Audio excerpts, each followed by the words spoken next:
বরিশালের পোর্ট রোডের পাইকারি মাছের মোকাম, যেখানে একসময় ভোর হলেই শোনা যেত হাঁকডাক, এখন সেখানে নীরবতা। মৎস্য আড়তগুলোতেই নেই আগের সেই ভিড়, নেই সরগরম পরিবেশ। সাগরের মাছের পাশাপাশি কমেছে নদীর মাছও। প্রতিদিন যেখানে শত শত মন ইলিশ উঠত, এখন সেখানে আসছে মাত্র 40 থেকে 50 মন, যা আগের তুলনায় কয়েক গুণ কম। রূপালী ইলিশের যোগান 2 বছরে উৎপাদন কমেছে প্রায় ৭১,০০০ টন। এর প্রভাব পড়েছে বাজারের মোকামগুলোতে, কমেছে সরগরম ভাব, আর সাধারণ মানুষের নাগালের বাইরে চলে যাচ্ছে ইলিশের দাম।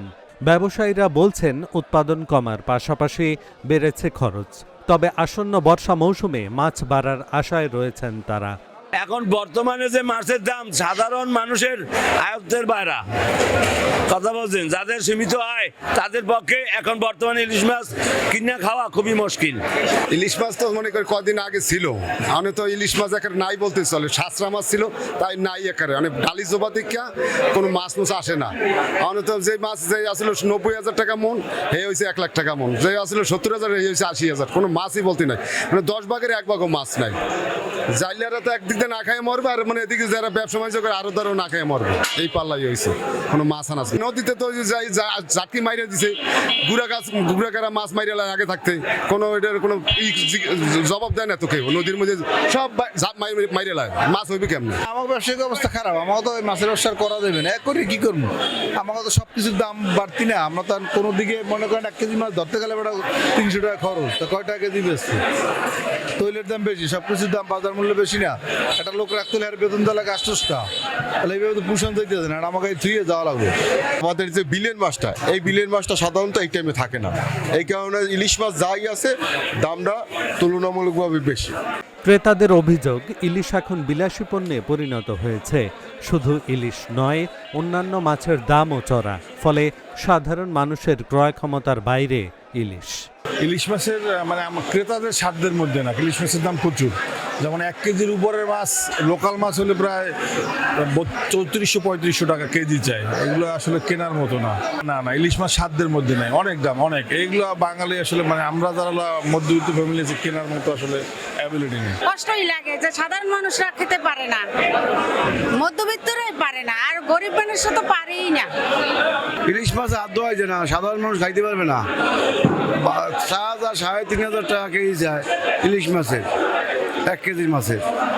এখন যেভাবে পরিস্থিতি আছে দেশ, এইভাবে মনে করেন থাকলে মানুষ আরো মনে করেন কষ্ট থাকবে। মাছ তো দূরের কথা, ডাল তো খাইতে পারবে না। 2 বছরে ৭১,০০০ টন কমেছে ইলিশের উৎপাদন। 2022-23 অর্থ বছরে 5,71,000 টন থেকে নেমে 2024-25 অর্থ বছরে দাঁড়িয়েছে 5 লাখ টন। বাজারে সংকট ও দামের চাপ বাড়ছে ক্রমেই। নদীর নাব্যতা সংকটই এর প্রধান কারণ বলছেন জেলা মৎস্য কর্মকর্তা। আমরাও দেখেছি, অভিযানে গিয়েছি, তখন ইলিশ আসলে খুবই কম, একেবারে নাই তা না, কিন্তু এটা সম্ভবত চর পড়ার কারণে এরকম হয়েছে আর কি। যে এমনিতে সারা বছরে একটু আপ ডাউন হবে, কারণ ওর একটা পিক সিজন থাকে। 41টা মোবাইল কোড, 317টা অভিযান পরিচালনা করেছি, সেখানে 5,13,000 টাকা জরিমানা করা হয়েছে, বিভিন্ন জেল দেওয়া হয়েছে, বিভিন্ন সাজা দেওয়া হয়েছে। এইভাবে আমরা কার্যক্রম, আর জাল তো পুরানোই হয়, নষ্ট করা হয়, কারেন্ট জাল, তারপর চায়না দুয়ারি জাল, বেহুন্দি জাল, চর ঘেরা জাল, পায় জাল ইত্যাদি জাল তো নষ্ট করা হয়। তবে সচেতন মহল বলছে নিয়ন্ত্রণহীন আহরণ এবং নদীর পরিবেশ নষ্ট হওয়াই সংকটের মূল কারণ। ইলিশ রক্ষায় কার্যকর পদক্ষেপ না নিলে ভবিষ্যতে সংকট আরও ঘনীভূত হতে পারে। Dhaka journal news desk.